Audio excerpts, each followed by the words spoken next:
السلام عليكم ورحمة الله وبركاته. الحمد لله وكفى والصلاة والسلام على محمد المصطفى وعلى آله وصحبه وبعد. ബഹുമാന്യരായ സഹോദരങ്ങളെ, വിദ്യാർത്ഥികളെ, ഇമാം ഇബ്നു ഖുദാമത്ത് അൽ മഖ്ദിസി റഹിമഹുള്ളയുടെ ഉംദത്തുൽ ഫിഖ്ഹ് പഠിക്കുക എന്ന ഉദ്ദേശത്തിലാണ് നാം ഒരുമിച്ച് കൂടിയിരിക്കുന്നത്. അതിൻ്റെ ആമുഖമെന്നോണം ഫിഖ്ഹ് പഠിക്കുന്ന വിദ്യാർത്ഥികൾ അറിഞ്ഞിരിക്കേണ്ട അല്ലെങ്കിൽ അറിഞ്ഞാൽ അവർക്ക് ഉപകാരപ്പെടുന്ന ചില കാര്യങ്ങളാണ് ആമുഖങ്ങളായി കഴിഞ്ഞ ഏതാനും ദർസുകളിൽ നാം സംസാരിച്ചു കൊണ്ടിരിക്കുന്നത്. അതിൽ അവസാനമായി നാം പറഞ്ഞു നിർത്തിയ വിഷയം ഇമാം അബൂ ഹനീഫ റഹിമഹുള്ളയുടെ മദ്ഹബിനെ കുറിച്ചായിരുന്നു. കാരണം മുമ്പ് നാം സൂചിപ്പിച്ചതുപോലെ കർമ്മശാസ്ത്ര മേഖലകളിൽ, ഫിഖ്ഹുമായി ബന്ധപ്പെട്ട മേഖലകളിൽ ധാരാളം മദ്ഹബുകൾ ഇസ്ലാമിൽ കടന്നു വന്നിട്ടുണ്ട്. അതിൽ പല മദ്ഹബുകളും കാലഗ്രഹണപ്പെട്ടുപോയി. ഏതാനും ചില മദ്ഹബുകളാണ്, അല്ലെങ്കിൽ 4 മദ്ഹബുകളാണ് പ്രധാനമായും ഇന്ന് നിലനിൽക്കുന്നത്.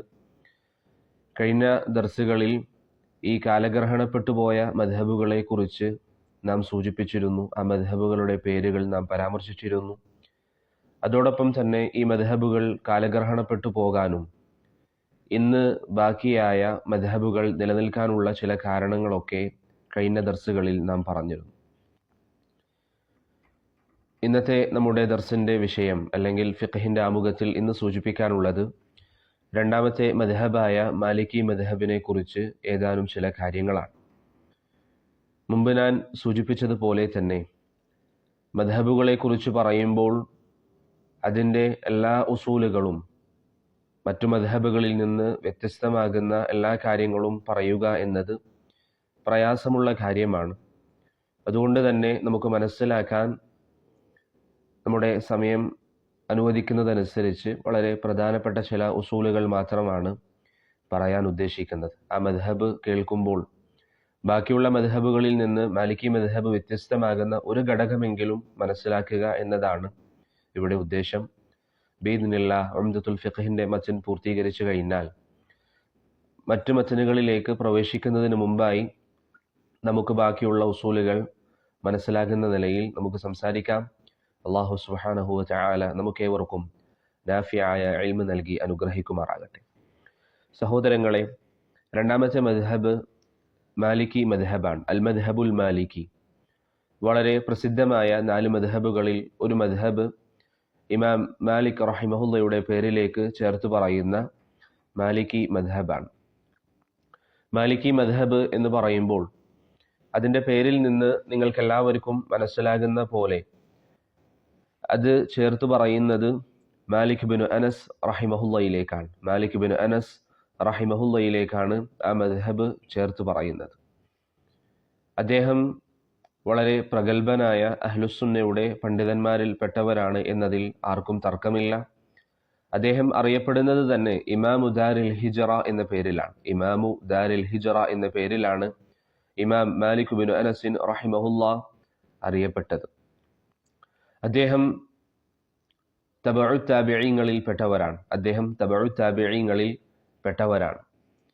അദ്ദേഹം ധാരാളം താബിഈങ്ങളെ കാണുകയും അവരുടെ അരികിൽ പഠിക്കുകയും ചെയ്തിട്ടുണ്ട്.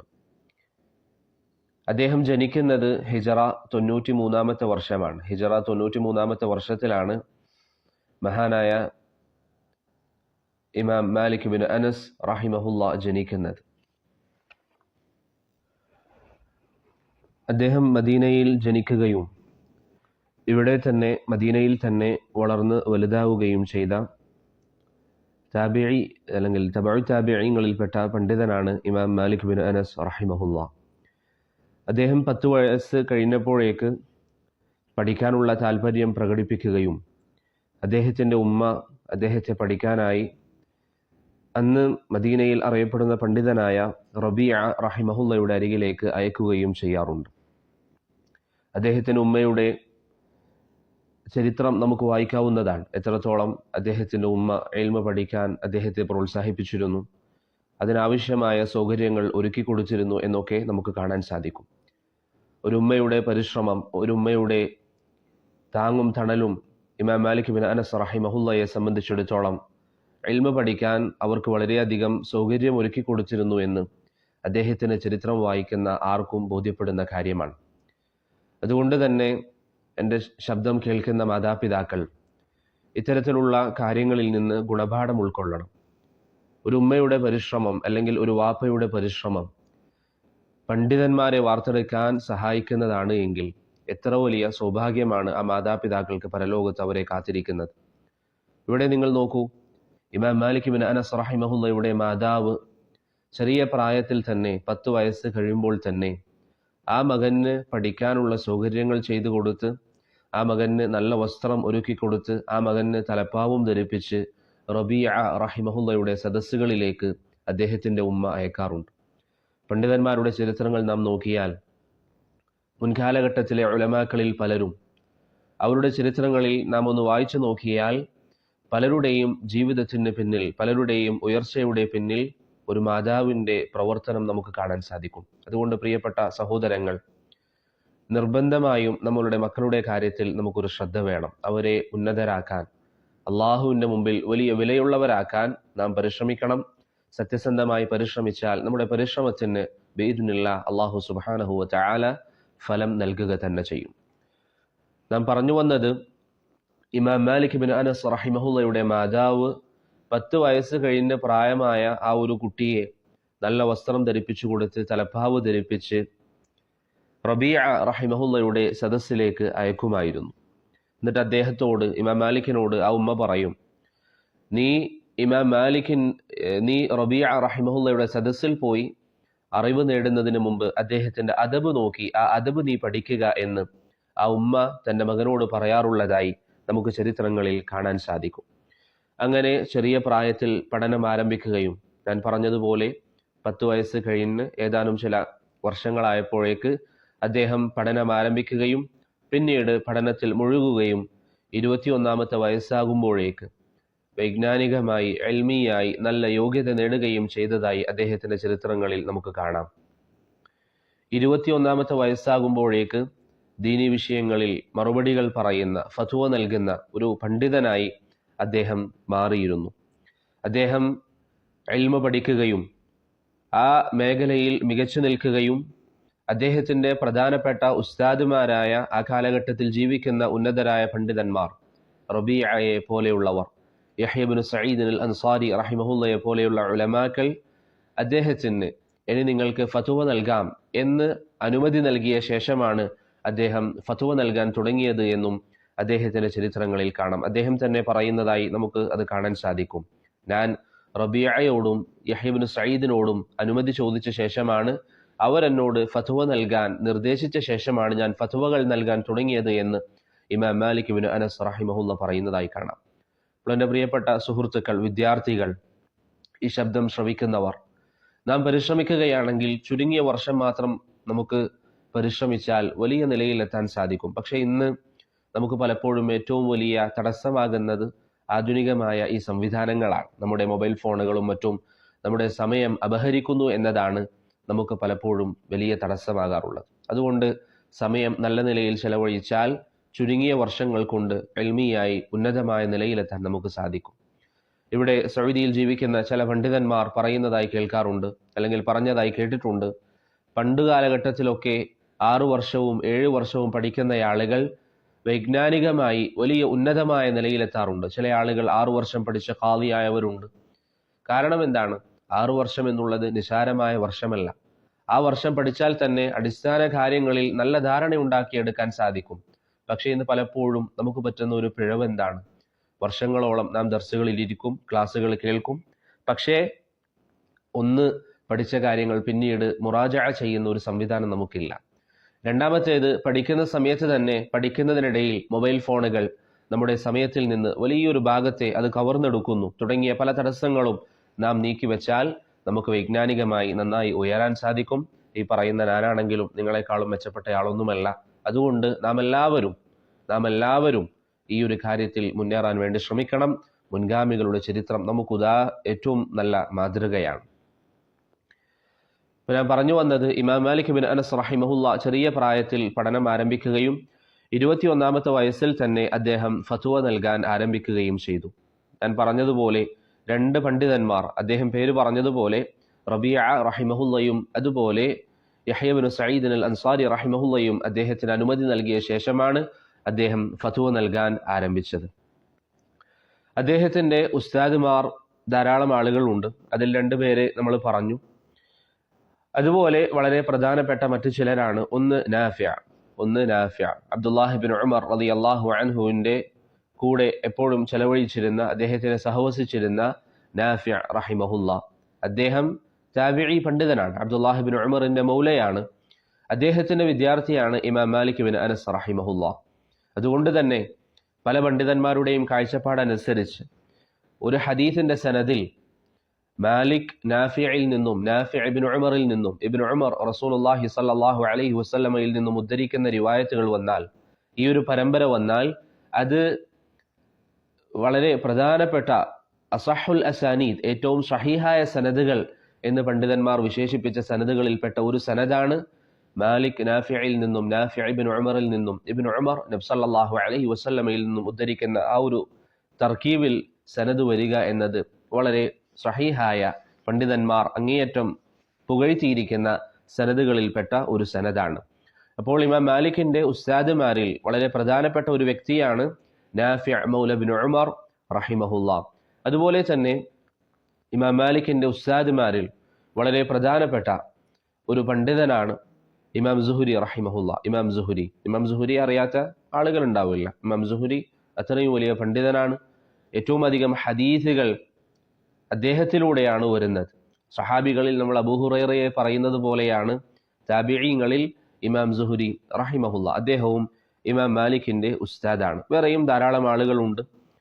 പക്ഷേ നമുക്ക് ഓർത്തിരിക്കാൻ എളുപ്പത്തിന് വേണ്ടി ഈ രണ്ട് പേരുകൾ, അല്ലെങ്കിൽ നേരത്തെ പറഞ്ഞ പേരുകളോടുകൂടി ഈ പേരുകളും നാം പഠിക്കുക. അപ്പോൾ പ്രധാനപ്പെട്ട മൂന്നാളുകളെങ്കിലും നാം ഓർമ്മിക്കുക. ഒന്ന് റബീഅ റഹിമഹുല്ല, രണ്ടാമത്തേത് നാഫിഅ, മൂന്നാമത്തേത് ഇമാം സുഹരി. ഈ മൂന്ന് പേരും ഇമാം മാലിക്കിൻ്റെ വളരെ പ്രധാനപ്പെട്ട വിദ്യാർത്ഥികളാണ്. ഇനി അദ്ദേഹത്തിൻ്റെ വിദ്യാർത്ഥികളെ നാം നോക്കിയാൽ അദ്ദേഹത്തിന് ധാരാളം വിദ്യാർത്ഥികൾ ഉണ്ടായിരുന്നു. ഇമാം മാലിക് ഇബ്നു അനസ് റഹിമഹുല്ലക്ക് ധാരാളം വിദ്യാർത്ഥികൾ ഉണ്ടായിരുന്നു. നമുക്കറിയാം, അദ്ദേഹം വലിയ ഹദീസ് പണ്ഡിതനാണ്. അതുകൊണ്ട് അദ്ദേഹത്തിൻ്റെ സമപ്രായക്കാരായ, അദ്ദേഹത്തിൻ്റെ കൂടെ ജീവിച്ചിരുന്ന പലരും അദ്ദേഹത്തിൽ നിന്ന് ഹദീസുകൾ ഉദ്ധരിച്ചിട്ടുണ്ട്. മുഹദ്ദിഥീങ്ങളുടെ ഭാഷയിൽ, അതും ചില സാഹചര്യങ്ങളിൽ വിദ്യാർത്ഥികളായി, അല്ലെങ്കിൽ അദ്ദേഹത്തിൽ നിന്ന് ആരൊക്കെ ഉദ്ധരിച്ചു എന്ന സാഹചര്യത്തിൽ അവരുടെ പേരുകൾ പരാമർശിക്കും. അങ്ങനെയുള്ള ഒരു വ്യക്തിയാണ് സുഫിയാൻ അസ്സൗരി റഹിമഹുല്ലാ. സുഫിയാൻ അസ്സൗരി റഹിമഹുല്ലാ ഇമാം മാലിക് ഇബ്നു അനസ് റഹിമഹുല്ലയിൽ നിന്ന് ഹദീസുകൾ ഉദ്ധരിച്ചിട്ടുണ്ട്. സുഫിയാൻ അസ്സൗരി റഹിമഹുല്ലാ ഇമാം മാലിക് ഇബ്നു അനസ് റഹിമഹുല്ലയിൽ നിന്ന് ഹദീസുകൾ ഉദ്ധരിച്ചിട്ടുണ്ട്. അതുപോലെ തന്നെ അദ്ദേഹത്തിന് വേറെയും ധാരാളം വിദ്യാർത്ഥികളുണ്ട്. അതിൽ പ്രധാനപ്പെട്ട ചില ആളുകളാണ്. ഒന്ന് ശുഅബത്ത് ഇബ്നുൽ ഹജ്ജാജ് റഹിമഹുല്ലാ, അതുപോലെ അബ്ദുല്ലാഹി ഇബ്നുൽ മുബാറക്. ഇവരൊക്കെ അദ്ദേഹത്തിൽ നിന്ന് ഹദീസുകൾ ഉദ്ധരിച്ച അദ്ദേഹത്തിൻ്റെ വിദ്യാർത്ഥികളിൽപ്പെട്ടവരാണ്. ഇനി ഇമാം മാലിക്കിൻ്റെ ജീവിതത്തിലേക്ക് നിങ്ങൾ നോക്കിയാൽ, ഇമാം മാലിക് റഹിമഹുല്ലയുടെ ജീവിതത്തിലേക്ക് നിങ്ങൾ നോക്കിയാൽ, മദീനയിൽ ജീവിക്കുകയും നബി സല്ലല്ലാഹു അലൈഹി വസല്ലമ തങ്ങളുടെ വഫാത്തിന് ശേഷം ഏതാനും വർഷങ്ങൾ മാത്രം പിന്നിട്ട ശേഷം മദീനയിൽ ജീവിക്കുന്ന കാരണത്താൽ അന്ന് ദീനിൻ്റെ ആധാറുകൾ ഇവിടെ മികച്ചു നിൽക്കുന്നു. ഇന്നും അൽഹംദുലില്ലാ അങ്ങനെ തന്നെയാണ്. എന്നാലും ഇമാം മാലിക്കിൻ്റെ കാലഘട്ടത്തിൽ നബി സല്ലല്ലാഹു അലൈഹി വസല്ലമ തങ്ങളുടെ മരണം കഴിഞ്ഞ്, അവിടുത്തെ വഫാത്ത് കഴിഞ്ഞ് ഏതാനും വർഷങ്ങൾ മാത്രമേ കടന്നുപോയിട്ടുള്ളൂ. അതുകൊണ്ട് തന്നെ സഹാബികൾ, താബിഈങ്ങൾ ധാരാളമുണ്ട്, സഹാബികളെ കണ്ടവർ ധാരാളമുണ്ട്. അങ്ങനെ സഹാബത്തിൻ്റെ വിദ്യാർത്ഥികളാൽ മദീന നിറഞ്ഞിരിക്കുന്ന ഒരു സാഹചര്യത്തിലാണ് ഇമാം മാലിക് ഇബ്നു അനസ് റഹിമഹുല്ല മദീനയിൽ ജീവിക്കുന്നത്. അദ്ദേഹം അവരിൽ നിന്ന് പഠിച്ചു, വൈജ്ഞാനികമായി നല്ല കഴിവുണ്ടാക്കി. 21ാമത്തെ വയസ്സിൽ അദ്ദേഹം ഫത്വ നൽകാൻ തുടങ്ങി. ആ കാലഘട്ടത്തിലുള്ള പ്രധാനപ്പെട്ട ഉലമാക്കൾ ഇമാം മാലിക് ഇബ്നു അനസ് റഹിമഹുല്ലയിൽ നിന്ന് ഹദീസുകൾ ഉദ്ധരിച്ചു. അങ്ങനെ വൈജ്ഞാനിക മേഖലയിൽ വലിയ വിപ്ലവം സൃഷ്ടിച്ച ഒരു വ്യക്തിയാണ് ഇമാം മാലിക് ഇബ്നു അനസ് റഹിമഹുല്ല. അദ്ദേഹത്തിൻ്റെ ചരിത്രത്തിൽ നമുക്കുള്ള ധാരാളം പാഠങ്ങളിൽ വളരെ പ്രധാനപ്പെട്ട മറ്റൊരു പാഠമാണ് അദ്ദേഹം ഇൽമിൻ്റെ മജാലിസുകൾക്ക് നൽകിയിരിക്കുന്ന വിലയും നിലയും. ഇമാം മാലിക് ബിൻ അനസ് റഹിമഹുല്ലാ ഇൽമിൻ്റെ സദസ്സുകൾക്ക് ബഹുമാനം നൽകിയിരുന്നു. ആ സദസ്സുകളെ വലിയ സദസ്സുകളായി, അള്ളാഹുവിങ്കൽ ഉന്നതമായ സദസ്സുകളായി അദ്ദേഹം ആ സദസ്സുകളെ പരിഗണിക്കുകയും ആ സദസ്സുകളിൽ അനാവശ്യമായ സംസാരങ്ങൾ, അനാവശ്യമായ ശബ്ദമുയർത്തലുകൾ, അതിനൊക്കെ അദ്ദേഹം പരിപൂർണമായി വർജിച്ചിരുന്നു. ഇത് പ്രിയപ്പെട്ടവരെ നമുക്കൊരു പാഠമാണ്. ഇൽമിൻ്റെ സദസ്സുകളിൽ നാം പങ്കെടുക്കുമ്പോൾ, തുല്ലാബുകൾ നടത്തുന്ന ഇൽമിൻ്റെ സദസ്സായിക്കൊള്ളട്ടെ, പണ്ഡിതന്മാർ നടത്തുന്ന ഇൽമിൻ്റെ സദസ്സായിക്കൊള്ളട്ടെ, ആ ഇൽമിനോട് നമുക്കൊരു ബാധ്യതയുണ്ട്. ഇന്ന് ചില ആളുകളൊക്കെ, ഞാൻ ആരെങ്കിലും കുറ്റപ്പെടുത്താനല്ല, മറിച്ച് ഞാൻ നേരത്തെ പറഞ്ഞുവല്ലോ, ഈ ഇൽമ് പഠിക്കുമ്പോൾ ധാരാളം വർഷങ്ങളായി നമ്മൾ ഓരോരോ ദർസുകൾക്ക് ഇങ്ങനെ ഇരിക്കുന്നു, പ്രത്യേകിച്ചൊരു മാറ്റവുമില്ല എന്നതിന് പകരം പഠിക്കുന്ന കാര്യങ്ങൾ നമ്മുടെ ജീവിതത്തിൽ പ്രാവർത്തിക മേഖലകളിലേക്ക് നാം കൊണ്ടുവന്നാൽ നമുക്ക് വലിയ മാറ്റങ്ങൾ ഉണ്ടാകും. വലിയ മാറ്റങ്ങൾ ഉണ്ടാക്കിയെടുക്കാൻ നമുക്ക് സാധിക്കും. അങ്ങനെയുള്ള ചില മാറ്റങ്ങൾ ഉണ്ടാവുക എന്നുള്ളത് മാത്രമാണ് ഇങ്ങനെ ചില കാര്യങ്ങൾ പറയുന്നത് കൊണ്ടുള്ള ഉദ്ദേശം. നമ്മുടെ നാട്ടിൽ ചില ആളുകളൊക്കെ ഇൽമിൻ്റെ സദസ്സുകളിലേക്ക് വന്നാൽ എങ്ങനെയാണ് ഇരിക്കാറുള്ളത്? മുമ്പിൽ മസ്ജിദിൻ്റെ മുൻഭാഗത്തിരുന്ന് ഉസ്താദ് അല്ലെങ്കിൽ താലിബ് ദർസെടുക്കുന്നുണ്ടാകും. കേൾക്കുന്ന ചില ആളുകൾ ഇരിക്കുന്നത് മസ്ജിദിൻ്റെ അവസാന ഭാഗത്ത് എവിടെയെങ്കിലും ചാരിയിരിക്കാൻ സൗകര്യമുണ്ടെങ്കിൽ അവിടെ ചാരിയിരിക്കും. അങ്ങനെ സ്വസ്ഥമായി ചാരിയിരുന്ന് കേൾക്കുക എന്നതായിരിക്കും അവരുടെ ഉദ്ദേശം. അതൊരിക്കലും ഇൽമിൻ്റെ മജാലിസുകളോട് ചേർന്നിരിക്കുന്ന ഒരു മര്യാദയല്ല, മറിച്ച് താലിബിനോട് അല്ലെങ്കിൽ ദർസ് എടുക്കുന്ന വ്യക്തിയോട് അടുത്തിരിക്കുക എന്നതാണ് അതിൻ്റെ ഒരു മര്യാദ. അങ്ങനെയാണ് നാം ചെയ്യേണ്ടത്. അപ്പോൾ ഇമാം മാലിക്കിൻ്റെ ചരിത്രം നിങ്ങൾ വായിച്ചു നോക്കിയാൽ അദ്ദേഹത്തിൻ്റെ മജ്ലിസിൽ അദ്ദേഹം വളരെയധികം ഗാംഭീര്യം പുലർത്തിയിരുന്ന, തമാശകളോ മറ്റോ ഒന്നും പറയാതെ വളരെയധികം ഗാംഭീര്യം വെച്ചിരുന്ന ഒരു പണ്ഡിതനാണ് ഇമാം മാലിക് ബിൻ അനസ് റഹിമഹുല്ലാ. അതുപോലെ അദ്ദേഹത്തിൻ്റെ വ്യക്തിപരമായി അദ്ദേഹം മജ്ലിസിന് വേണ്ടി തയ്യാറെടുക്കുന്നത് നിങ്ങൾ നോക്കിയാൽ അദ്ദേഹം മജ്ലിസിന് മുമ്പ് വുളൂ ചെയ്യും, ഏറ്റവും നല്ല നിലയിൽ വുളൂ ചെയ്യുകയും അതുപോലെ അദ്ദേഹം ഏറ്റവും നല്ല വസ്ത്രം ധരിക്കുകയും ഏറ്റവും നല്ല സുഗന്ധം ഉപയോഗിക്കുകയും അദ്ദേഹത്തിൻ്റെ താടിയും മറ്റ് മുടിയുമൊക്കെ നന്നായി ചീകിയതിന് ശേഷമാണ് അദ്ദേഹം ഇൽമിൻ്റെ മജാലിസുകളിലേക്ക് വരാറുള്ളത് എന്ന് നമുക്ക് കാണാൻ സാധിക്കും. അതുപോലെ അദ്ദേഹത്തിൻ്റെ ചരിത്രത്തിൽ നമുക്ക് കാണാം, ചില സാഹചര്യങ്ങളിൽ അദ്ദേഹം ഇൽമിൻ്റെ മജാലിസുകളിൽ വരുന്നതിന് മുമ്പായി കുളിച്ച് ഭംഗിയായി കൊണ്ടാണ് വരാറുള്ളത്, കുളിച്ചുകൊണ്ടാണ് അദ്ദേഹം വരാറുള്ളത്. അപ്പോൾ നിങ്ങളൊന്ന് ചിന്തിച്ച് നോക്കിയേ, ഇമാം മാലിക് ബിൻ അനസ് റഹിമഹുല്ല വരുന്നത് ഇൽമിൻ്റെ മജ്ലിസിൽ വിദ്യാർത്ഥികൾക്ക് ഹദീസ് പഠിപ്പിക്കാൻ വേണ്ടി വരുന്നത്, ഇന്ന് പല ആളുകളും ചിന്തിച്ചു നോക്കിയാൽ അവർ ഒരിക്കൽ പോലും ജീവിതത്തിൽ ചെയ്തിട്ടില്ലാത്ത കാര്യമായിരിക്കും. കാരണം ഇന്ന് ആളുകൾ എന്താണ് അവസ്ഥ? അവർ കല്യാണ വീട്ടുകളിലേക്ക് പോകുമ്പോൾ, എവിടെയെങ്കിലും സൽക്കാരങ്ങൾക്ക് വേണ്ടി പോകുമ്പോൾ കുളിച്ച് നല്ല വസ്ത്രങ്ങൾ ധരിച്ച് നല്ല പെർഫ്യൂംസ് ഒക്കെ ഉപയോഗിക്കും. എന്നാൽ ദീനിൻ്റെ സദസ്സുകളിലേക്ക് വരുമ്പോൾ ഏതൊരു വസ്ത്രമാണ് അവർ ധരിച്ചിരിക്കുന്നത്, അത് മുഷിഞ്ഞിട്ടുണ്ട് എങ്കിലും അതിൽ അഴുക്കുകളുണ്ട് എങ്കിലും അത് ശുദ്ധീകരിക്കാൻ പോലും പലരും തയ്യാറാകാറില്ല. എല്ലാവരും അങ്ങനെയാണെന്നല്ല, അങ്ങനെ ആരെങ്കിലും ഉണ്ടെങ്കിൽ അതിലിനിയൊരു മാറ്റം ഉണ്ടാകണം. ഇമാം മാലിക്കിൻ്റെ ചരിത്രം നമുക്കൊരു പ്രചോദനമാകണം. അവരെങ്ങനെയാണ്, എന്തുകൊണ്ടാണ് ഈ മജാലിസുകളെ അവർ ബഹുമാനിച്ചത്? ഞാൻ നേരത്തെ പറഞ്ഞു, ആ മജ്ലിസിൽ സംസാരിക്കപ്പെടുന്ന ഖാല അല്ലാഹ് ഖാല റസൂലുള്ളാഹ്, അള്ളാഹുവിൻ്റെയും റസൂലിൻ്റെയും വാക്കുകളല്ലേ അവിടെ പഠിപ്പിക്കപ്പെടുന്നത്, അള്ളാഹുവിൻ്റെ ദീനല്ലേ അവിടെ പറയപ്പെടുന്നത്. ഈ ദീൻ പറയുന്ന ഒരു സദസ്സിലേക്ക് വരുമ്പോൾ ഈ ഒരു മര്യാദ കാണിക്കണമെന്നാണ് ഇമാം മാലിക് ബിൻ അനസ് റഹിമഹുല്ലയുടെ ചരിത്രത്തിലൂടെ നമുക്ക് മനസ്സിലാക്കാനുള്ളത്. അതുകൊണ്ട് പ്രിയപ്പെട്ടവരെ, ഇമാം മാലിക് ബിൻ അനസ് റഹിമഹുല്ല അദ്ദേഹത്തിൻ്റെ മജ്ലിസിലേക്ക് വരുമ്പോൾ ഇത്തരത്തിൽ ഭംഗിയായി നല്ല വസ്ത്രം ധരിച്ച് സുഗന്ധം ഉപയോഗിച്ചുകൊണ്ടാണ് വരാറുള്ളത് എന്ന് അദ്ദേഹത്തിൻ്റെ ചരിത്രങ്ങൾ കാണുമ്പോൾ നമുക്ക് മനസ്സിലാക്കാൻ സാധിക്കും. അതുപോലെ അദ്ദേഹത്തിൻ്റെ മജ്ലിസിൽ വലിയ ശബ്ദത്തിൽ സംസാരിക്കുന്നത് അദ്ദേഹം വിലക്കാറുണ്ട്. അദ്ദേഹത്തിൻ്റെ മജ്ലിസുകളിൽ വെച്ച് വലിയ ശബ്ദത്തിൽ സംസാരിക്കുന്നത് അദ്ദേഹം വിലക്കാറുള്ളതായും അദ്ദേഹത്തിൻ്റെ ചരിത്രങ്ങളിൽ നമുക്ക് കാണാവുന്നതാണ്. തയ്യിബ്, ഇതാണ് അദ്ദേഹത്തെക്കുറിച്ച് പ്രധാനമായും ചില കാര്യങ്ങൾ പറയാനുള്ളത്. നമുക്ക് സമയം കുറവായതുകൊണ്ട് തന്നെ അധികം വിശദീകരിക്കാൻ സമയമില്ല. അപ്പോൾ ഇമാം മാലിക് റഹിമഹുല്ലയുടെ ജീവിതം, അദ്ദേഹം എങ്ങനെയാണ് വളർന്നത്, അദ്ദേഹത്തിൻ്റെ ഇൽമിൻ്റെ മജാലിസുകളുടെ മര്യാദകൾ എന്താണ്, അതൊക്കെ നമ്മൾ പറഞ്ഞു. ഇനി അദ്ദേഹത്തിൻ്റെ വൈജ്ഞാനികമായ മേഖലയിലേക്ക് വരികയാണെങ്കിൽ, നേരത്തെ നമ്മൾ പറഞ്ഞിരുന്നു അദ്ദേഹം 21-ാമത്തെ വയസ്സിൽ ഫത്വ നൽകാൻ തുടങ്ങിയെങ്കിലും അദ്ദേഹം വൈജ്ഞാനികമായി വളരെ ഉയർച്ചയിലാണ് എന്ന് ആ കാലഘട്ടത്തിൽ ജീവിക്കുന്ന പണ്ഡിതന്മാർ അദ്ദേഹത്തിന് സാക്ഷ്യം പറഞ്ഞിട്ടുണ്ട് എങ്കിലും ചില റിവായത്തുകളിൽ നമുക്ക് കാണാം 70ഓളം പണ്ഡിതന്മാർ, ആ കാലഘട്ടത്തിൽ ജീവിക്കുന്ന പണ്ഡിതന്മാർ ഇമാം മാലിക് റഹിമഹുല്ല ഫത്വ നൽകാൻ അർഹനാണ് എന്ന് പറഞ്ഞിരുന്നു. എന്നിട്ടും അദ്ദേഹത്തോട് ചോദിക്കപ്പെടുന്ന പല മസ്അലകളിലും അദ്ദേഹം പറയാറുള്ളത് എനിക്ക് അറിയില്ല എന്നാണ്.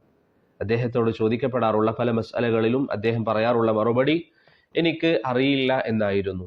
ഇന്ന് ഏറ്റവും അധികം ആളുകൾ ഒഴിവാക്കുന്ന മറുപടി എന്താണ്? എനിക്കറിയില്ല എന്നുള്ളതാണ്. സാധാരണക്കാർ വരെ ദീനിന്റെ ഒരു മസ്അല അവരോട് ചോദിക്കപ്പെടുമ്പോൾ അവർക്കറിയാത്ത കാര്യമാണെങ്കിൽ എന്ത് പറയും?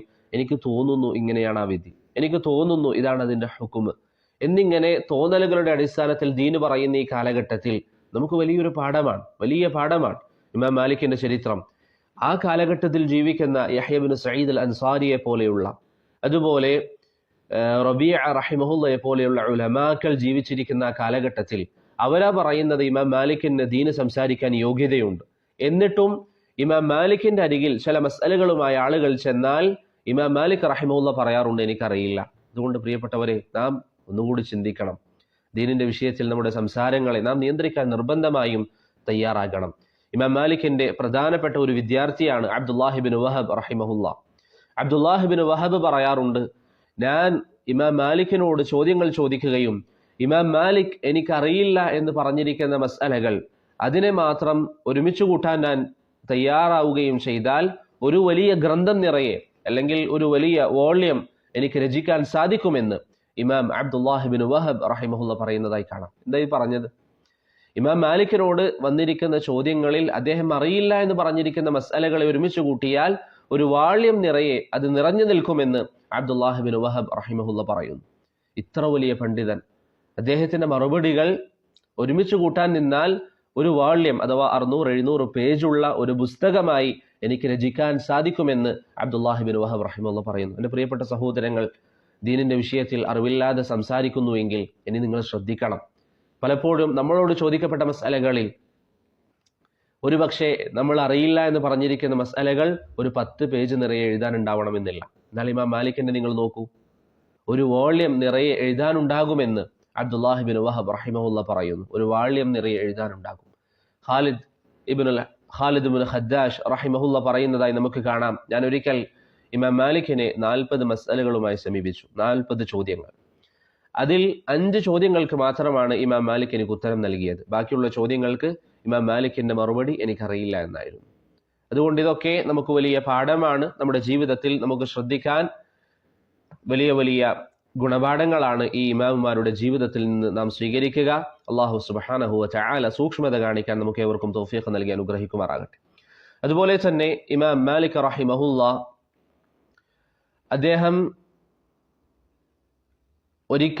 അദ്ദേഹം പ്രശസ്തനാകാനോ ജനങ്ങൾ അദ്ദേഹത്തിലേക്ക് മടങ്ങുന്ന ഒരു അവസ്ഥ ഉണ്ടാകാനോ ആഗ്രഹിച്ചിരുന്നില്ല. ഏതൊരു ആലിമിനെ പോലെയും അഹ്ലുസുന്നയുടെ പൊതുവെയുള്ള ഉലമാക്കൾ സ്വീകരിക്കാറുള്ള പൊതുവായ ശൈലി അനുസരിച്ച് അവർ പ്രശസ്തി ഒരിക്കലും ആഗ്രഹിച്ചിരുന്നില്ല.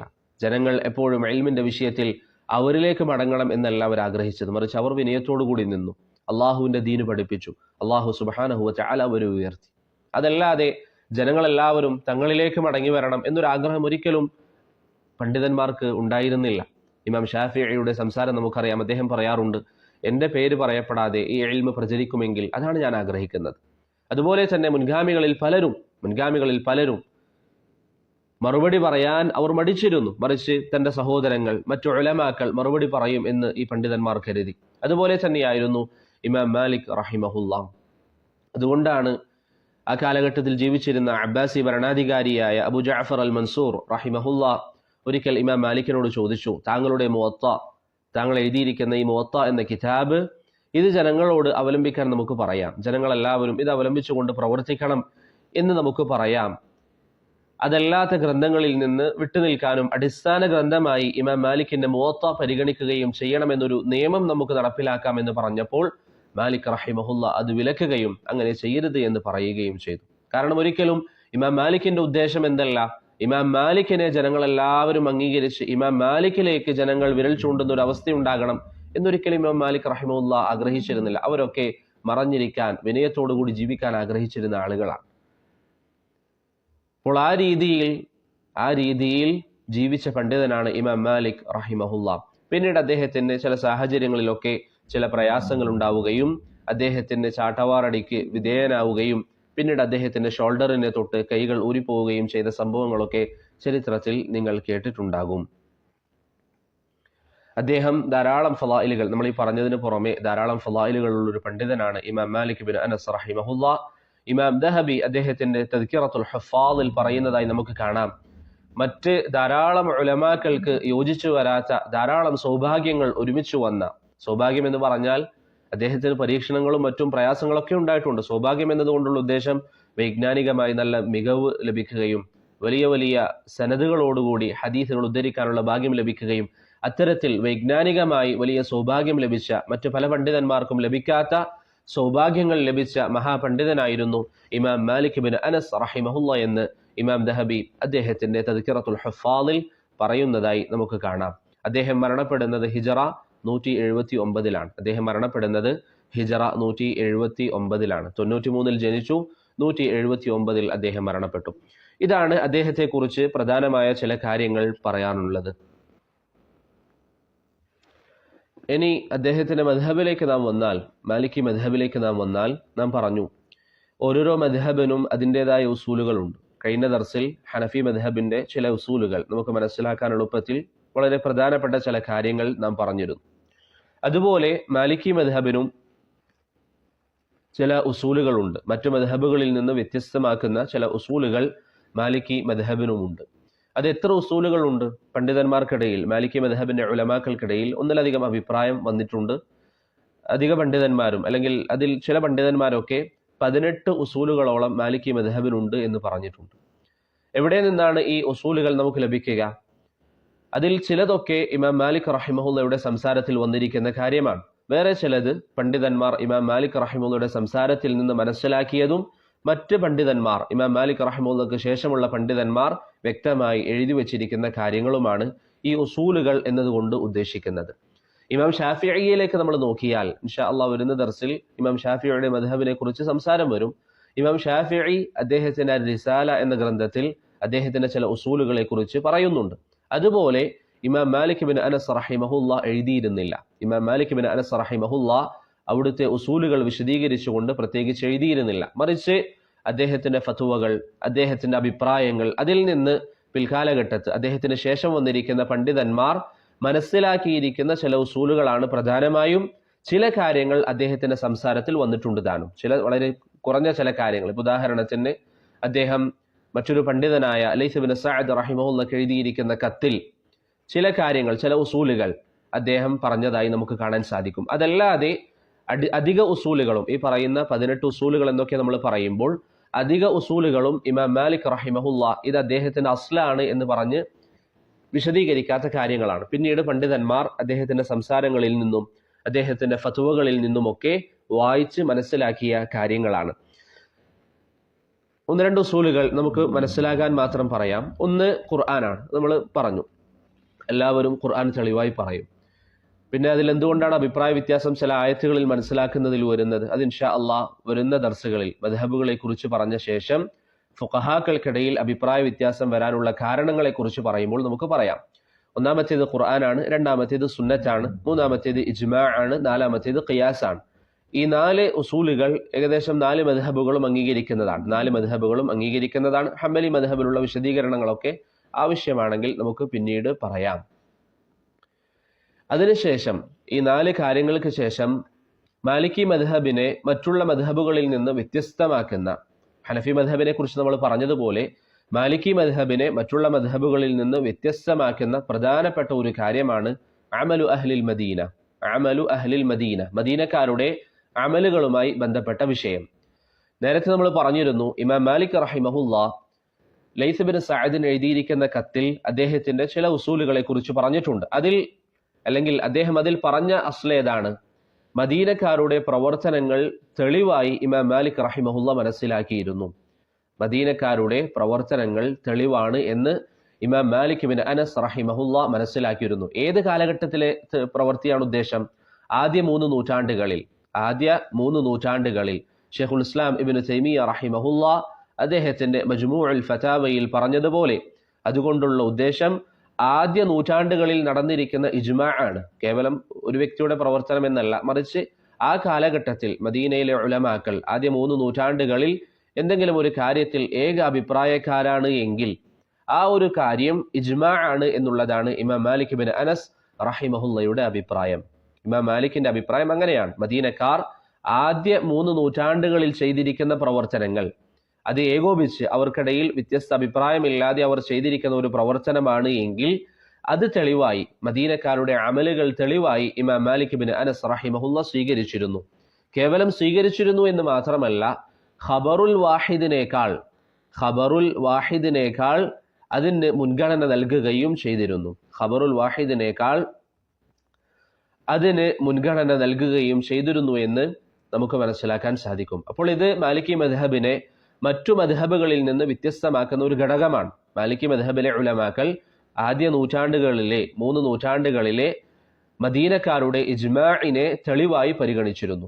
എന്നാൽ ബാക്കിയുള്ള ഉലമാക്കൾ അതിനെ അംഗീകരിച്ചിരുന്നില്ല. ബാക്കിയുള്ള പല ഉലമാക്കളും ആ നിലയിൽ ഇമാം മാലിക് പറയുന്ന അവസ്ഥയിൽ അതിനെ അംഗീകരിച്ചിരുന്നില്ല. മറിച്ച് ഇമാം മാലിക്കിന്റെ പല ഉലമാക്കളും ആ വിഷയത്തിൽ മറുപടി പറഞ്ഞിട്ടുണ്ട്. അപ്പോൾ നമുക്ക് മനസ്സിലാകാൻ വളരെ എളുപ്പമുള്ള ഒരു വ്യത്യാസമാണ് ഹനഫി മദ്ഹബിൽ പ്രധാനപ്പെട്ട വ്യത്യാസങ്ങൾ നമ്മൾ പറഞ്ഞതുപോലെ സുന്നത്തിനെ മനസ്സിലാക്കുന്നതിൽ അവർ ചില വിശദീകരണങ്ങൾ നൽകിയതുപോലെ മാലിക്കി മദ്ഹബിലുള്ള ഒരു അസ്ലാണ് മദീനക്കാരുടെ അമലുകൾ തെളിവാണ് എന്നുള്ളത്. മദീനക്കാരുടെ അമലുകൾ തെളിവാണ് എന്നുള്ളത്. വേറെയും ചില ഉസൂലുകൾ അവർക്കുണ്ട്. നേരത്തെ പറഞ്ഞുവല്ലോ, 18ഓളം ഉസൂലുകൾ പണ്ഡിതന്മാർ അവർക്ക് പറഞ്ഞിട്ടുണ്ട്. അതിൽ 4 അടിസ്ഥാനമായി ഖുർആനും സുന്നത്തും ഇജ്മാഉം ഖിയാസും. അതിൽ 5ാമത്തെ കാര്യം മദീനക്കാരുടെ അമലുകൾ അവർ പ്രമാണമായി പരിഗണിച്ചിരുന്നു. ആദ്യ 3 നൂറ്റാണ്ടുകളിലാണെങ്കിൽ കേവലം പ്രമാണമായി പരിഗണിക്കുക മാത്രമല്ല, അത് ഖബറുൽ വാഹിദിനേക്കാളും അതിന് മുൻഗണന നൽകുകയും ചെയ്തു. ഖബറുൽ വാഹിദിനെ കുറിച്ച് നമ്മൾ പറഞ്ഞു. എന്താണ് ഖബറുൽ വാഹിദ് എന്നുള്ളത്? കഴിഞ്ഞ ദർസുകളിൽ ഇരുന്ന ആളുകൾക്കറിയാം. ഖബറുൽ വാഹിദ് എന്നാൽ നബി സല്ലല്ലാഹു അലൈഹി വസല്ലമ തങ്ങളുടെ ഹദീസുകൾ ഒരു വ്യക്തിയോ 2 വ്യക്തിയോ 3 വ്യക്തിയോ ഒക്കെ ഉദ്ധരിച്ച ഹദീസുകൾക്ക് എന്ത് പറയും? അഖ്ബാറുൽ ആഹാദ് എന്ന് പറയും. 4 ആൾ ഉദ്ധരിച്ചാലും അഖ്ബാറുൽ ആഹാദ് തന്നെയാണ്. ധാരാളം ആളുകൾ ഉദ്ധരിക്കാത്ത കാലത്തോളം ഹദീസുകൾ അഖ്ബാറുൽ ആഹാദാണ്. ധാരാളം ആളുകൾ ഉദ്ധരിച്ചാൽ ഹദീസ് മുതവാത്തിറാണ് എന്ന് പറയും. മുതവാത്തിർ അല്ലാത്ത ഹദീസുകൾ അഖ്ബാറുൽ ആഹാദാണ്. അപ്പോൾ ഇമാം മാലിക്കിന്റെ അരികിൽ അഖ്ബാറുൽ ആഹാദ് ആണെങ്കിൽ അതിനേക്കാളും മുൻഗണന മദീനക്കാരുടെ ആദ്യ നൂറ്റാണ്ടുകളിലെ ഇജ്മാഇനാണ്. അതാണ് ഇമാം മാലിക്കിന്റെ ഉസൂലുകളിൽ പ്രധാനപ്പെട്ട ഒരു കാര്യം. അത് ബാക്കിയുള്ള പണ്ഡിതന്മാർ അംഗീകരിച്ച കാര്യമല്ല. അതുകൊണ്ട് തന്നെ ഇമാം മാലിക്കിന്റെ മദ്ഹബിനെ മറ്റു മദ്ഹബുകളിൽ നിന്ന് വ്യത്യസ്തമാക്കുന്ന ഒരു ഘടകമാകുന്നു ഈ കാര്യം. വേറെയും ഉസൂലുകളുണ്ട്. അത് ഞാൻ പറഞ്ഞു, ഫസ്റ്റ് പറഞ്ഞതുപോലെ അത് മനസ്സിലാക്കാൻ നമുക്കിപ്പോൾ ചെറിയ പ്രയാസമുണ്ടാകും. അതുകൊണ്ട് ബിഇദ്നില്ല നമുക്ക് പിന്നീട് സംസാരിക്കാം. ഇപ്പൊ സദ്ദുദ് ദറാഇ, അതുപോലെ തന്നെ അൽ മസാലിഹുൽ മുർസല, അൽ ഇസ്തിഹ്സാൻ, അങ്ങനെ ചില ഉസൂലുകൾ അവർക്കുണ്ട്. എന്നിരുന്നാലും മൊത്തത്തിൽ അവരുടെ ഉസൂലുകൾ നല്ല ഉസൂലുകളാണ്. ഷെയ്ഖുൽ ഇസ്ലാം ഇബ്നു തൈമിയ റഹിമഹുള്ളയൊക്കെ അദ്ദേഹത്തിന്റെ മജ്മുഉൽ ഫതാവയിൽ പറഞ്ഞതുപോലെ ഇമാം മാലിക്കിന്റെ മദ്ഹബിന്റെ ഉസൂലുകൾ വളരെ ഖുർആനിനോടും സുന്നത്തിനോടും യോജിച്ച ഉസൂലുകളാണ് അധികവും എന്ന അർത്ഥത്തിൽ ഷെയ്ഖുൽ ഇസ്ലാമിന് ചില സംസാരങ്ങൾ നമുക്ക് കാണാൻ സാധിക്കുന്നതാണ്. അതുകൊണ്ട് ഇമാം മാലിക്കിന്റെ മദ്ഹബിന്റെ ഉസൂലുകളിൽ പ്രധാനപ്പെട്ട ഒരു വ്യത്യാസം മാത്രം നിങ്ങൾ മനസ്സിലാക്കുക. അമലു അഹ്ലിൽ മദീന അവർ തെളിവായി പരിഗണിച്ചിരുന്നു. ഖബറുൽ ആഹാദിനേക്കാളും അതിന് മുൻഗണന നൽകുകയും ചെയ്തിരുന്നു. ഇതാണ് ആ മദ്ഹബിനെ കുറിച്ചും അതുപോലെ തന്നെ ഇമാം മാലിക്കിനെ കുറിച്ചും ചില കാര്യങ്ങൾ പറയാനുള്ളത്. ഈ ഉസൂലുകൾ എന്തിനാണ് നമ്മൾ പറയുന്നത്? ഞാൻ മുമ്പ് പറഞ്ഞു, മദ്ഹബുകൾക്കിടയിൽ അഭിപ്രായ വ്യത്യാസം നമ്മൾ ഇന്ന് കാണുന്നുണ്ട്. ഒരു അഭിപ്രായം ഹനഫി മദ്ഹബ് പറഞ്ഞു, ഒരു അഭിപ്രായം മാലിക്കി മദ്ഹബ് പറഞ്ഞു. അപ്പോൾ ഈ ഉസൂലുകൾ അനുസരിച്ച് അഭിപ്രായ വ്യത്യാസത്തിലും വ്യത്യാസമുണ്ടാകും. ഉദാഹരണത്തിന് ഒരു മസ്അലയിൽ ഷാഫിഈ മദ്ഹബ് ഒരു കാര്യം പറഞ്ഞു, അവർ അവലംബിച്ചിരിക്കുന്നത് ഒരുപക്ഷെ ഖബറുൽ ആഹാദ് ആയിരിക്കും. മാലിക്കി മദ്ഹബ് അതിനെതിരായ ഒരു അഭിപ്രായം പറയുകയാണെങ്കിൽ ഒരുപക്ഷെ അവർ അവലംബിച്ചിരിക്കുന്നത് എന്താണ്? ആ വിഷയത്തിൽ വന്നിരിക്കുന്ന മദീനക്കാരുടെ അമലായിരിക്കും. ഇപ്പൊ ചില ആളുകൾ ചിന്തിക്കും, ഇവിടെ ഹദീസ് ഒരു സഹാബി ഉദ്ധരിച്ചിട്ടും എന്തുകൊണ്ടാണ് മാലിക്കി മദ്ഹബിൽ ഇങ്ങനെ അഭിപ്രായം വന്നത്? മാലിക്കി മദ്ഹബിൽ അമലു അഹ്ലിൽ മദീന ഹുജ്ജത്താണ്. ഖബറുൽ ആഹാദിനേക്കാളും അതിന് മുൻഗണന നൽകപ്പെടും. അതുകൊണ്ടാണ് മാലിക്കി മദ്ഹബിൽ ആ ഒരു അഭിപ്രായം വന്നത്. അത് ഇൻഷാ അള്ളാഹ് ഫുഖഹാക്കളുടെ ഖിലാഫിന്റെ അസ്ബാബുകൾ വിശദീകരിക്കുമ്പോൾ നമുക്കത് പറയാം. നിങ്ങൾക്കത് മനസ്സിലായോ? ഒരു അടിസ്ഥാനമായി നമ്മൾ മനസ്സിലാക്കുക, 4 മദ്ഹബുകൾക്കിടയിലും അഭിപ്രായ വ്യത്യാസത്തിന് ഒരു കാരണം ചില ആളുകളൊക്കെ ചോദിക്കാറുണ്ട്, ഈ വിഷയത്തിൽ ഇന്ന ഹദീസ് വന്നിട്ടുണ്ടെങ്കിൽ പിന്നെ എന്തുകൊണ്ടാണ് മദ്ഹബുകൾക്കിടയിൽ അഭിപ്രായ വ്യത്യാസം വന്നത്? അതിനൊരു കാരണം ഇതാണ്. ഉസൂലുകളിൽ അഭിപ്രായ വ്യത്യാസം വരുമ്പോൾ, അവർ അവലംബിക്കുന്ന അവരുടെ അടിസ്ഥാനങ്ങളിൽ അഭിപ്രായ വ്യത്യാസം വരുമ്പോൾ അതിനെ തുടർന്ന് മസായിലുകളിൽ അഭിപ്രായ വ്യത്യാസം വരിക എന്നത് സാധാരണയാണ്. അതുകൊണ്ടാണ് മാലിക്കി മദ്ഹബിൽ മറ്റു മദ്ഹബുകളിൽ നിന്ന് വ്യത്യസ്തമായി ചില അഭിപ്രായങ്ങൾ നമുക്ക് കാണാൻ സാധിക്കുന്നത്. ഇൻഷാ അള്ളാഹ് ബാക്കിയുള്ള കാര്യങ്ങൾ നമുക്ക് മറ്റു ദർസുകളിൽ വിശദീകരിക്കാം. അവസാനമായി മാലിക്കി മദ്ഹബിന്റെ കിതാബുകളിൽ, മാലിക്കി മദ്ഹബിന്റെ ഗ്രന്ഥങ്ങളിൽ ചില ഇസ്തിലാഹാത്തുകൾ ഉപയോഗിക്കാറുണ്ട്. ഹനഫി മദ്ഹബിൽ നമ്മൾ പറഞ്ഞതുപോലെ മാലിക്കി മദ്ഹബിലും ചില ഇസ്തിലാഹാത്തുകളുണ്ട്. പ്രധാനപ്പെട്ട ചിലത് മാത്രം പറയാം. ഒന്ന്, മാലിക്കി മദ്ഹബിന്റെ കിതാബുകളിൽ ചിലപ്പോൾ പറയും, ഇതാണ് 7 ആളുകളുടെ അഭിപ്രായം, ഇതാണ് 7 ആളുകളുടെ അഭിപ്രായം.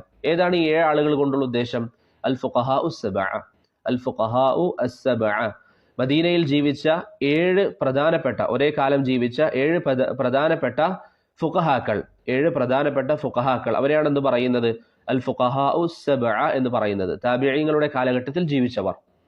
ആരൊക്കെയാണ് അവർ? മുമ്പ് അവരെ കുറിച്ച് നമ്മൾ പറഞ്ഞിരുന്നു. പെട്ടെന്ന് പേര് പറയാം. Saeed ibn al Musayyib, Urwah ibn Zubair, Qasim ibn Muhammad, Kharijah ibn Zaid, Ubaidullah ibn Abdullah ibn Utbah, Sulaiman ibn Yasar. ഈ 6 പേരാണ് ആ 7-ൽ 6 ആളുകൾ. 7ാമത്തെ ആൾ ആരാണ്? അതിൽ അഭിപ്രായ വ്യത്യാസമുണ്ട്. ഹാഫിദ് അൽ ഇറാഖിയൊക്കെ അതിൽ സൂചിപ്പിക്കുന്നതായി കാണാം. അത് അബൂ സലമത്ത് ഇബ്നു അബ്ദുറഹ്മാൻ ആണെന്ന അഭിപ്രായമുണ്ട്. സാലിം ഇബ്നു അബ്ദുല്ലാഹ് ഇബ്നു ഉമർ ആണെന്ന അഭിപ്രായമുണ്ട്. അബൂബക്കർ ബിൻ അബ്ദുറഹ്മാൻ ആണ് എന്ന അഭിപ്രായമുണ്ട്. ഈ 3 അഭിപ്രായങ്ങളും 7ാമൻ ആരാണ് എന്ന വിഷയത്തിൽ ഫുഖഹാക്കൾക്കിടയിലുണ്ട്. അപ്പോൾ 6 പേർ ആരാണ് എന്നതിൽ തർക്കമില്ല. നമ്മൾ പറഞ്ഞു 7ാമത്തെ ആളുകൾ അവർ 3 പേരിൽ ആരാണ് എന്ന വിഷയത്തിൽ ഫുഖഹാക്കൾക്കിടയിൽ അഭിപ്രായ വ്യത്യാസമുണ്ട്. അപ്പോൾ എന്നിരുന്നാലും മാലിക്കി മദ്ഹബിന്റെ ഒരു കിതാബ് നിങ്ങൾ തുറന്നു നോക്കിയാൽ 7 പണ്ഡിതന്മാരുടെ അഭിപ്രായമാണ് ഈ അഭിപ്രായം എന്ന് പറഞ്ഞാൽ അതുകൊണ്ടുള്ള ഉദ്ദേശം എന്താണ്? ഈ പറയപ്പെട്ട അൽ ഫുഖഹാഉ സബഅയാണ്. ഇനി മാലിക്കി മദ്ഹബിന്റെ ഒരു കിതാബിൽ നിങ്ങൾ കാണാണ് 1-2 ഇസ്തിലാഹാത്തുകൾ നമുക്ക് പെട്ടെന്ന് മനസ്സിലാകാൻ. കാരണം ഓരോരോ മദ്ഹബിനും അവരുടേതായ ഇസ്തിലാഹാത്തുകളുണ്ട്. അത് നിങ്ങൾ മനസ്സിലാക്കണം. കാരണം നിങ്ങളിപ്പോൾ മാലിക്കി മദ്ഹബിന്റെ ഒരു കിതാബ് തുറന്ന് അൽ ഫുഖഹാഉ സബഅ എന്ന് കണ്ടാൽ, അല്ലെങ്കിൽ 7 പേരുടെ അഭിപ്രായം ഇതാണെന്ന് കണ്ടാൽ, കേവലം ഹദീസിനെ കുറിച്ച് മാത്രം അറിയുന്ന ഒരാളാണെങ്കിൽ ചിലപ്പോൾ എന്ത് ചിന്തിക്കും? അതൊരു പക്ഷെ ഉദ്ദേശം, അല്ലെങ്കിൽ ചില ആളുകൾ, ഹദീസിലും അത് വ്യാപകമായ ഒരു പ്രയോഗമല്ല, ചില ആളുകൾ ചിന്തിക്കും ഇമാം ബുഖാരി, മുസ്ലിം, തിർമിദി, ഇബ്നു മാജ, നസഈ, അബൂ ദാവൂദ്, ഇമാം അഹ്മദ്, ഈ 7 ആളുകളായിരിക്കും ഉദ്ദേശം. ചിലപ്പോൾ തെറ്റിദ്ധരിക്കാൻ സാധ്യതയുണ്ട്. അതുകൊണ്ടാണ് പറയുന്നത് മാലിക്കി മദ്ഹബിന്റെ കിതാബിൽ 7 ആളുകൾ എന്ന് പറഞ്ഞാൽ അതുകൊണ്ടുള്ള ഉദ്ദേശം ഈ 7 പണ്ഡിതന്മാരാണ്. ഇനി മാലിക്കി മദ്ഹബിൽ വരികയാണ് 2 മുഹമ്മദ് പറഞ്ഞു, അൽ മുഹമ്മദാൻ. എന്താണ് അതുകൊണ്ടുള്ള ഉദ്ദേശം? ഇബ്നുൽ മവാസും ഇബ്നു സഹ്നൂനും അല്ലെങ്കിൽ ഇബ്നു സുഹ്നൂനും, ഈ 2 ഉലമാക്കളാണ് അതുകൊണ്ടുള്ള ഉദ്ദേശം. അതുപോലെ മാലിക്കി മദ്ഹബിന്റെ ഒരു ഗ്രന്ഥത്തിൽ നിങ്ങൾ കാണുകയാണ് മുൻഗാമികൾ പറഞ്ഞു, മുൻഗാമികൾ പറഞ്ഞു. അപ്പോൾ നിങ്ങൾ മുതഖദ്ദിമീങ്ങൾ പറഞ്ഞു എന്ന് കണ്ടാൽ അവിടെ എന്ത് മനസ്സിലാക്കരുത്? ഇപ്പൊ മുൻഗാമികൾ എന്ന് നമ്മൾ പൊതുവെ ഉപയോഗിക്കാറുള്ളത് സഹാബത്തിന്, താബിഈങ്ങൾക്ക് ഉപയോഗിക്കാറുണ്ട്. അപ്പൊ നിങ്ങൾ മാലിക്കി മദ്ഹബിന്റെ ഒരു കിതാബ് വായിക്കുന്ന ഒരു വിദ്യാർത്ഥി ഇതാണ് മുതഖദ്ദിമീങ്ങളുടെ അഭിപ്രായം എന്ന് കണ്ടാൽ നിങ്ങൾ എന്ത് മനസ്സിലാക്കരുത്? ഇത് സഹാബത്തിന്റെ അഭിപ്രായം എന്നല്ല അതുകൊണ്ടുള്ള ഉദ്ദേശം. മറിച്ച് ഇമാം മാലിക്കിന്റെ വിദ്യാർത്ഥികൾ, അതുപോലെ ആ മദ്ഹബിലുള്ള ആളുകൾ, ഇബ്നു അബി സയ്ദ് അൽ ഖൈറവാനിക്ക് മുമ്പുള്ള ഇമാം മാലിക്കിന്റെ വിദ്യാർത്ഥികൾക്കും ആ മദ്ഹബിലുള്ള പ്രധാനപ്പെട്ടവർക്കുമാണെന്ന് പറയുന്നത് മുതഖദ്ദിമീങ്ങൾ എന്ന് പറയുന്നത്. ഇനി മുതഅഖിർ എന്ന് പറഞ്ഞാൽ എന്താ ഉദ്ദേശം? പിൽക്കാലഘട്ടത്തിൽ വന്ന ആളുകൾ.